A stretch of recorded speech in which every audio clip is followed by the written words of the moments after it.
आत्मीय भाइयों बहनों, आपका हार्दिक अभिनंदन है, स्वागत है। आइए एक बार शहीद जादू नानगी मैं कहूँगा तो आप कहिएगा अमर रहे, अमर रहे। शहीद जादू नानगी अमर रहे, अमर रहे। शहीद जादू नानगी अमर रहे, अमर रहे। धरती आबा बिरसा मुंडा जी अमर रहे, अमर रहे। धरती आबा बिरसा मुंडा जी अमर रहे, अमर रहे। भारत माता की जय। भाइयों बहनों, ये भारत माता का जयकारा सच्चे अर्थों में महामंत्र है। मित्रों, जिसकी चेतना में ये पल्लवित पुष्पित हो जाता है तो फिर व्यक्ति लघु से विराट बनने की दिशा में उसकी यात्रा प्रारंभ होती है। संकीर्णता से उत्कर्ष की दिशा में, उत्कृष्टता की दिशा में वो गति करता है। भाइयों बहनों, मकान, दुकान, खेत खलियान सब इस माँ की गोदी में खड़ा है। सारी पावन पवित्र नदियां इसी माँ की गोदी में प्रवाहित होती है। मित्रों, मंदिर, मस्जिद, गिरजाघर, गुरुद्वारे सब इस माँ की गोदी में खड़े हैं। सभी 12 जागृत ज्योतिर्लिंग सब इस माँ की गोदी में खड़े हैं। जितने हमारे शक्ति आराधना के केंद्र है, 52 शक्तिपीठ इस माँ की गोदी में खड़े हैं। मित्रों, सोना, चांदी, हीरा, मोती, जवाहरात सब इस माँ की गोदी से मिलता है। ये जो वस्त्र पहन रखे हैं, ये माँ की कृपा से मिले हुए हैं। अगर माँ बोलती कि ये कपास मैं नहीं दूंगी, नहीं दूंगी तो फिर हम गाय, बैल, भैंस ऐसे रहते। लेकिन धरती माँ ने बोला कि ये धरती के राजकुमार और राजकुमारियां, भैया इनको कपास देना चाहिए। ये कपड़े अनुदान वरदान के रूप में मातृभूमि ने हमको दिए हैं।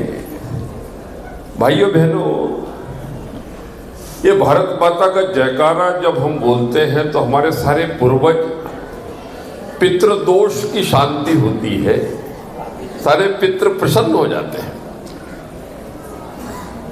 हमारे सारे पूर्वज इसी माँ की गोदी में मुट्ठी भर राख या मुट्ठी भर मिट्टी में इसी माँ की गोदी में सोए हुए हैं।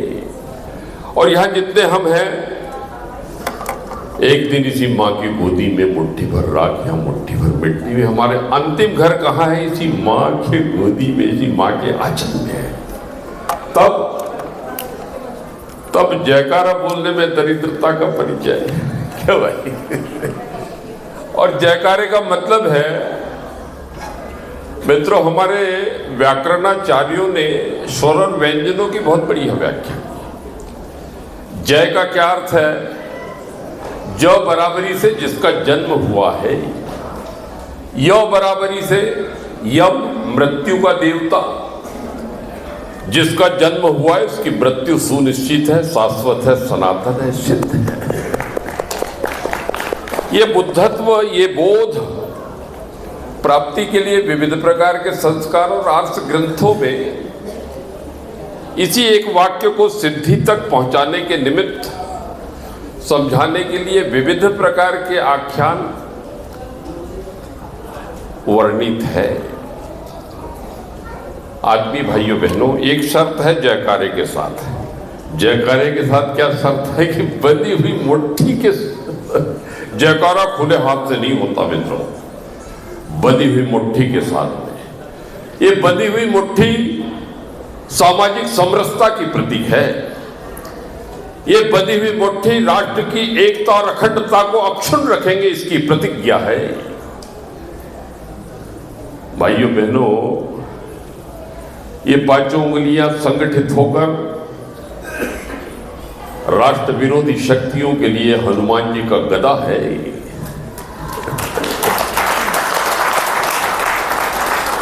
कोई कहे कि एक उंगली से मैं दाल बाटी खाऊंगा, अरे जा बहुत ऐसे एक उंगली से दाल बाटी खाने वाले। मित्रों, जब पांचों उंगलियां संगठित रूप से दाल बाटी कितनी भी कठोर हो, उसको मसल कर व्यक्ति रस स्वादन करता है, आनंद की प्राप्ति करता है। 5 उंगलियों की संगठित क्षमता का ये प्रदर्शन। कोई कहे कि एक उंगली से मारूंगा, अरे जा बहुत आया ऐसे। लेकिन जब पांचों ये भाई मिलकर और पूरी ताकत से किसी के गाल पर जब वो ऊर्जा के रूप में तब्दील होती है, तो उसको पता चलता है कि 5 उंगलियों की क्या ताकत है भाइयों बहनों। और दूसरी शर्त है, भुजाओं की मांसपेशियां बल खाती हुई प्रतीत हो। क्या भाई, भुजाओं की मांसपेशियां बल न खाए तो शौर्य पराक्रम का प्रदर्शन कैसे। आइए, प्रार्थना है मेरी कि एक बार जोरदार उनकी आवाज में मातृभूमि के चरणों में ये जयकारे के रूप में शाब्दिक पुष्प मां के चरणों में आप अर्पित करें।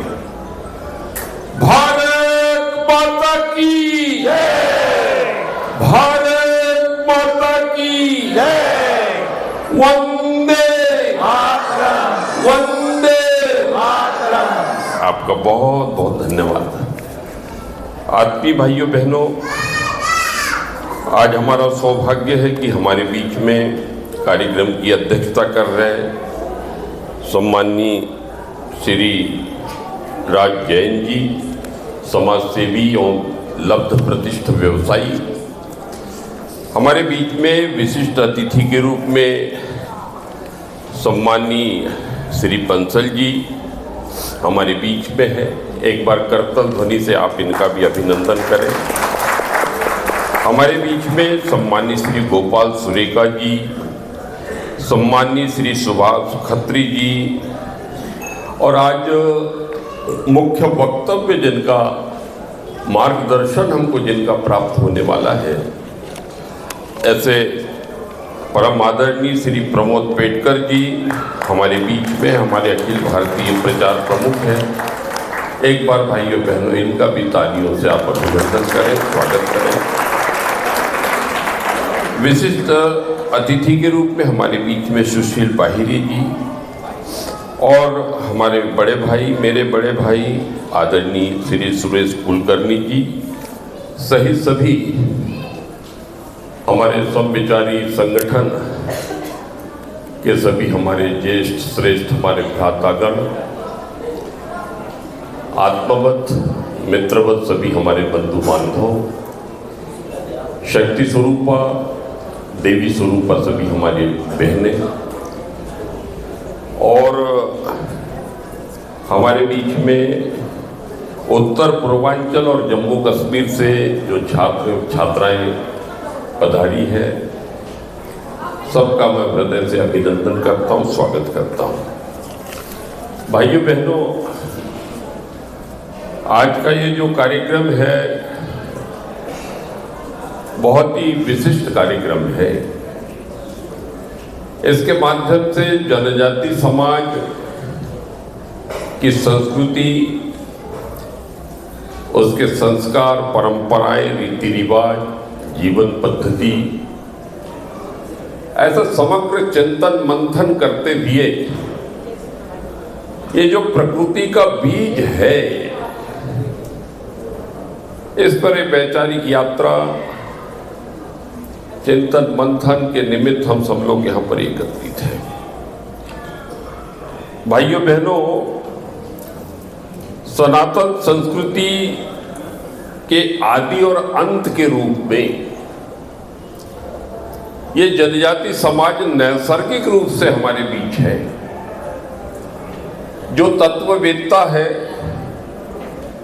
राई रत्ती भर भी यदि ध्यान की सिद्धि हमको प्राप्त हो गई हो और प्रकृति के संकेतों को अनुभूत करने का की सामर्थ्य कहीं काया के किसी केंद्र में विकसित हुई हो, तो महसूस कर सकते हैं कि समुद्र सतह से जनजाति समाज पूरे देश के अंदर ही नहीं अपितु विश्व में जहां जहां भी रहते हैं वे समुद्र सतह से हजारों मीटर ऊंचाई पे, टेकड़ों पे, पर्वतों पे, वनों में रहते हैं। हमें पता है कि अनेकानेक बार धरती पर जल प्लावन जैसी स्थितियां आई है और जल प्लावन महाप्रलय की स्थितियों में ये जो स्वप्रेरित समाज जो वन्यांचलों में, शिखरों पे, पहाड़ों पे, टेकड़ियों पे रहता है, ये मानव बीज और मानव सभ्यता की शुभारंभना आदि और अंत इन्हीं से शुरू होता है। भाइयों बहनों, आप देखेंगे कि प्रिय प्रकृति पूजक है, धरती माता को अपने मां के रूप में अभ्यर्थना वंदना करते हैं। मित्रों, धरती पे सोना अभी वैज्ञानिकों ने आज सिद्ध किया कि जो गुरुत्वाकर्षण सामर्थ्य शक्ति है धरती से प्रादुर्भूत होती है वो 6 सेंटीमीटर तक प्रभाव डालती है। 6 सेंटीमीटर तक, यानी जो धरती पर सोने वाले जो भाई बहन हैं उनके शरीर में कभी कैल्शियम और आयरन की कमी नहीं हो सकती जो धरती से जुड़े हैं। भाइयों बहनों, जनजाति समाज 80-90% सब धरती पर ही शयन करते हैं, प्रकृति के ही सानिध्य में रहते हैं। आज आप देखेंगे कि गांवों में रहने वाले जनजाति समाज का शारीरिक सौष्ठव आप देखें। मैं उसको अपने गांव का रहने वाला इसलिए गांव की भाषा में कहूंगा, यदि आपने गांव का देशी मुर्गा देखा होगा, देशी मुर्गे की चाल ढाल एक अलग ही प्रकार की रहती है। शारीरिक रूप से वो बड़ा सशक्त रहता है, उसका मांस लटकता हुआ दिखाई नहीं देता। किंतु आज की जो हमारी पीढ़ियां हैं जो धरती से अनटच हो गई है, तो फार्म हाउस के मुर्गा मुर्गी जो दिखाई देते हैं शहरों में, वो बाड़े के भीतर हमारी आने वाली पीढ़ियां जो है उनका शरीर जो है जिस तरह से थुलथुला, और गांव के रहने वाले लोगों की जो शारीरिक क्षमता है, बलिष्ठता है, इसमें काफी जो अंतर दिखाई दे रहा है, कार्य क्षमता में जो अंतर दिखाई दे रहा है मित्रों, ये प्रकृति से दूरी का कारण है। जनजाति समाज की मान्यता है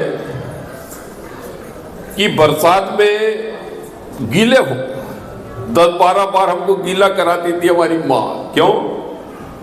कि बेटा ये जो पानी धरती से टच होने के पहले तक ये डिस्टिल वाटर रहता है, इसके अंदर सभी प्रकार के पोषक तत्व रहते हैं उस पानी में। गीले होने से शरीर में जल की कमी या जो भी दोष है वो शांत होते हैं। क्यों भाई? अब जो कभी गीलेच नहीं होते हो मित्रों, ठंड में जितनी ज्यादा ठंड, हमारी माँ कहती थी कि बेटा ठंड को खूब बर्दाश्त करो। ठंड को बर्दाश्त करने का मतलब क्या है कि ठंड से संकुचन और प्रकुंचन की प्रक्रिया शरीर में होती है। नैसर्गिक रूप से मांसपेशियों का व्यायाम होता है। शरीर से मांस का हिलना 60 साल के बाद की प्रक्रिया है, लेकिन जब हमारे युवा स्नान करते हैं 20-22 साल के, जब उनका शरीर ऐसा हिलता डुलता दिखता है तो ये 60 साल के बाद की प्रक्रिया है। ये इनके युवा काल में ही इनका मांस लटकने लगा है। इसका कारण क्या है कि ठंडी हम बर्दाश्त नहीं कर पा रहे हैं। ठंडी, बच्चा पैदा नहीं होता उसके पहले उसको साल और उनको गर्म कपड़े ठंड लगने ही नहीं दे रहे। हमारी माँ कहती थी, और आज भी जनजाति समाज भीषण गर्मी में जितना ज्यादा आप गर्मी को सहन कर सको, गर्मी का मतलब क्या है कि शरीर से विजातीय द्रव्य का निष्कासन, जो भी गंदगी है शरीर में, ये सूर्य भगवान नैसर्गिक रूप से क्या है आपके शरीर का शोधन करता है। लेकिन साहब कई साल हो गए, सूर्य भगवान कब उदित होते हैं कब हमको पता ही नहीं। तो मित्रों, जो शरीर में खा तो रहे हैं लेकिन वो बाहर नहीं निकल रहा, जिसकी वजह से कैंसर के जो मरीज बढ़ रहे हैं जिस गति से क्यों भाई हार्ट अटैक हो रहा है, ब्रेन स्ट्रोक हो रहा है, शर्करा की बीमारी हो रही है, ये सब क्या है? ये सब है प्रकृति से दूरी बनाना। हम गीले नहीं हो पा रहे, पानी से हमारी दूरी हो गई, सब हमारी दूरी, ठंड लगने नहीं दे रहे हैं, गर्मी पसीना नैसर्गिक रूप से हम निकलने नहीं दे रहे हैं। अरे बाबा जब तुम क्या है, अच्छा उसके लिए जिम हमने हमारे घर में खोल लिया, क्या कर रहे भाई? और भाई पसीना निकाल रहा हूं। अरे भगवान वैसे ही पसीना निकालने की नैसर्गिक व्यवस्था है बाबा, तो उससे दूर हट गया। आदमी भाइयों बहनों, जनजाति समाज आज भी प्रकृति से जुड़ा हुआ है। सारे आर्ष ग्रंथों में देखे, वेदों में देखो, वेदों में क्या है? प्रकृति का ही चित्रण है।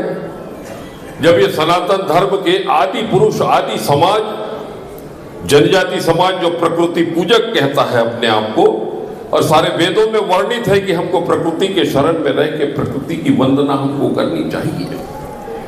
भाइयों बहनों, किसी को खुजली हो जाती थी तो मेरी माँ कहती थी, बेटा एक लोटा पहले पानी नीम के पौधे को चढ़ा के आ, और उससे बोलना कि हे नीम देव, मेरे छोटे भाई को खुजली हो गई, अगर आपकी अनुमति हो तो कुछ पत्तियां तोड़ो। क्या बात, कुछ पत्तियां तोड़कर लाकर जब बच्चे की तबीयत ठीक हो जाती थी तो माँ कहती थी कि बेटा जा रहे एक लोटा पानी चढ़ाना, नीम को बोलना कि मैं आभारी हूं आपका। हमारी गोड्डी में कि आना आभारी है ना निवा की निया पतिक ने नावल टुडुर भाई ना तबीयत अच्छा तू। अरे क्या गजब की बात है। पेड़ और पौधों से इतनी आत्मीयता कि कुछ पत्तियां तोड़ने के बाद में उसके प्रति कृतज्ञता का भाव व्यक्त करने। क्यों भाई? प्रकृति का दोहन करने वाला जनजाति समाज, शोषण नहीं। आज दिल्ली महानगर यदि वायु प्रदूषण से आच्छादित है तो जनजाति समाज का इसमें कोई योगदान नहीं है। भारतवर्ष की सारी पावन पवित्र नदियां यदि प्रदूषित हो गई है तो जनजाति समाज की उसमें कोई भूमिका नहीं है। भाइयों बहनों, ये जनजाति समाज आदि और अंत है, ये भगवान शंकर के अंशज वंशज। ये जो बचे हैं मित्रों, 75% भूभाग पर जनजाति समाज का आधिपत्य था। यदि 2000 वर्षों के इतिहास की ओर यदि आप जाएंगे तो अमेरिका में 90% जनजाति समाज के भाई बहन रहते थे।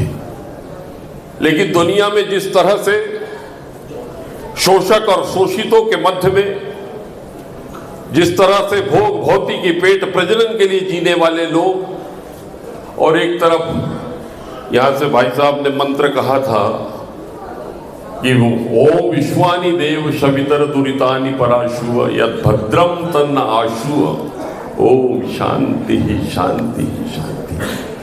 हमारी संस्कृति में सर्वे भवन्तु सुखिनः सर्वे सन्तु निरामया सर्वे भद्राणि पश्यन्तु मां कश्चित् दुख भाग भवेत्। क्या भाई? ओम ध्यो शांति अंतरिक्ष ओम शांति पृथ्वी शांति। वाह क्या बात है। वसुधैव कुटुंबकम का निनाद करने वाला ये समाज। क्यों भाई? करणवंतो विश्वमार्यम का उद्घोष करने वाला ये राष्ट्र। आत्मवत् सर्वभूतेषु कण कण में ब्राह्मी चेतना की अनुभूति कराने वाला ये राष्ट्र। आदमी भाइयों बहनों, इतना व्यापक विषय है कि मैं 2-3 बातों के बाद समापन करूंगा। मित्रों, यदि प्रभु श्री रामचंद्र जी उस युग नायक युग दृष्टा ने मेरे जनजाति समाज की हमारी सबरी माता के आश्रम में जाकर हजारों साल पहले उनका आतिथ्य स्वीकारा, तो ये कोई सामान्य समाज रहा होगा क्या? क्यों भाई? कल्पना करो। और जनजाति समाज की वो माता, नारी शक्ति का प्रतिनिधित्व करने वाली शबरी माता, उसकी चेतना कितनी परिष्कृत रही होगी। उस नारी को यथोचित इतिहास में आर्ष ग्रंथों में हमने उचित स्थान नहीं दिया। अन्यथा जनजाति समाज उस काल में भी कितना स्थापित था, उनकी स्त्रियां, उनकी आदि शक्ति, आदि आबादी कितनी विकसित रही होगी, उसका प्रतिनिधित्व कर रही है माता शबरी। क्या भाई मित्रों, वानर का अर्थ क्या है? व्याकरणाचार्य उसका संधि विच्छेद करें तो क्या होगा? वन में रहने वाले लोग, वनवासी। अरे भाई, ये नल नीलंगद हनुमान कौन थे? छाती ठोककर दृढ़ता पूर्वक लोग क्यों नहीं कहते कि ये वन में रहने वाले वही वनवासी है जो ये छात्रावास अब चला रही है, उनके अंशज वंशज है। क्या ये काले मुंह और ये लाल मुंह के बंदरों ने भगवान राम की मदद की क्या? ये ज्वलंत प्रश्न है दोस्तों। वन में रहने वाले उन आदिवासियों को, जनजातियों को हमने वानर के रूप में उसको वानर शब्द दिया।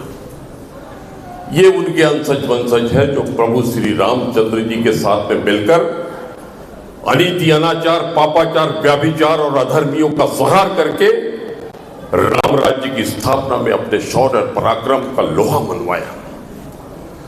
महाभारत काल में भीम की धर्मपत्नी हेडम्बा, हमारी आदिवासी बहन से शादी की थी भीम ने। उसका बेटा था घटोत्कच और घटोत्कच का बेटा था बर्बरिक, जिसको खाटू श्याम के रूप में भगवान श्री कृष्ण के विग्रह के रूप में समाज पूजता है। यह वो समाज है। घटोत्कच से युद्ध के लिए कौरव भी गए थे, पांडव भी गए थे, लेकिन घटोत्कच ने कहा कि धर्म के पक्ष से युद्ध लड़ूंगा। उसकी चेतना उस युग में भी धर्म के प्रति समर्पित थी। तो जो महाभारत जिनने पढ़ी होगी उनको मालूम है कि जितने महारथी थे, सारे महारथियों को हमारे आदिवासी भाई बहनों ने बांध दिया था पेड़ से, वो महाभारत वही निपटा देते उनको। लेकिन जब कुंती माँ को पता लगा कि भैया ये तो क्या है, तुम्हारे भाइयों को, सारे महारथियों को जनजाति समाज ने बांध लिया, भैया जाके छुड़वाओ उनको, नहीं तो जान से मार देंगे। मित्रों, कुंती माता के कहने से पांचों पांडव गए और जनजाति समाज के भाइयों से निवेदन किया कि भैया ये हमारे भाई है, छोड़ो इनको। मित्रों, हजारों टुकड़ों में विभाजित राष्ट्र, आचार्य चाणक्य के मन में संकल्प जागा था कि इस विखंडित राष्ट्र को एक माला में गूंथूंगा। आपको पता है कि उस कालखंड में विदेशी आक्रांता जिस तरीके से राष्ट्र पर आघात प्रतिघात कर रहे थे, उस कालखंड का राजा जो घनादंड था, भाइयों बहनों, एक समय आचार्य चाणक्य जी के सामने ऐसा आया कि वो थक गए कि भाई मैं घनानंद को परास्त करके विदेशी आक्रांताओं से लोहा नहीं ले सकता। तब उनके अंतस चेतना ने कहा कि इन वन्यांचलों में रहने वाले जो राजा हैं, इनके बीच शरण लो। वन्यांचलों में रहने वाले वनवासियों की सेना खड़ी करके उस कालखंड के घनानंद जैसे आतताइयों का संहार करके विदेशी आक्रांताओं को रोका और एक अखंड भारत की स्थापना की। मित्रों, राणा प्रताप भारत के स्वाभिमान, सम्मान, गौरव, गरिमा के प्रतीक। आप कल्पना करो कि हमारे जनजाति समाज के यदि राणा पुंजा न मिले होते, क्या भाई, जनजाति समाज की सेना महाराणा प्रताप के साथ में खड़ी करके और जिस तरीके से भारत के स्वाभिमान, सम्मान, गौरव, गरिमा के प्रति महाराणा प्रताप जी के मस्तक पे झुकने नहीं दिया जनजाति समाज ने, वो ये वीरों की कौमें यहां बैठी। मित्रों, आजादी के समर में धरती आबा बिरसा मुंडा जी, टंटिया मामा, शंकर साहब, रघुनाथ साहब, हजारों लाखों स्वतंत्रता समर में जिन्होंने प्राणों की आहुतियां दी और इस राष्ट्र को आजाद कराने में जनजाति समाज की बड़ी भूमिका है। मित्रों, किंतु अंग्रेजों के षड्यंत्र की वजह से ये समाज जिस तरह से ये पीछे रहा है, ये सनातन का बीज है। मित्रों, सनातन का बीज है। ये नष्ट हो जाएंगे तो सनातन भी नष्ट हो जाएगा। आत्मीय भाइयों बहनों, मेरी प्रार्थना है कि इन बच्चों के लिए जो कुछ आप योगदान करते हैं, अपने आय का एक अंश इन बच्चों के सर्वांगीण विकास पे आप दे रहे हैं। मैं खुद जनजाति समाज का व्यक्ति होने के नाते मैं 5वीं पास मेरे गांव से पढ़ के 6वीं से लेके MA तक छात्रावास में रहकर ही मैंने पढ़ाई की है दोस्तों। और किधर से भी जाओ, मेरे गांव में 25 किलोमीटर मेरे को पैदल होके जाना पड़ता था, पैदल 25 किलोमीटर। ताप्ती नदी मेरे गांव के पास से मैं 50 बार बहती हुई नदी में बाढ़ में कूद कर 50 बार मैं उस पार मेरे गांव जाता था और उधर से इधर आता था। इन विपरीत परिस्थितियों में ये जो भाई आपके सामने बात कर रहा है, ये उसी समाज से 10 मीटर, लोग तो केले नारियल के पेड़ से समाज सेवा और राजनीति शुरू करते हैं दोस्तों। ये भाई जो आपके सामने खड़ा है, ये 10 मीटर जमीन को फाड़ कर ऊपर आकर आज आपके सामने।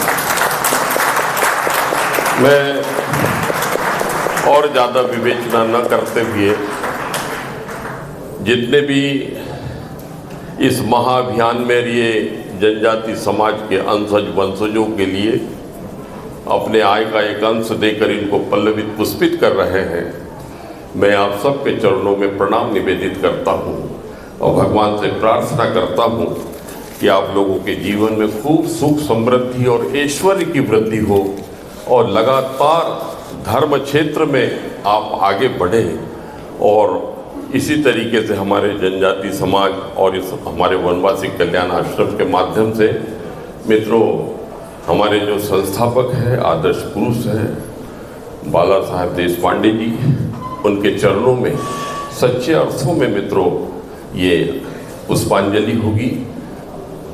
मैं एक बार फिर सबके प्रति प्रणाम निवेदित करते हुए अपनी बात को यही विश्रांति देकर यहाँ से विदा होने की मैं आप लोगों से अनुमति चाहता हूँ। भारत माता की जय।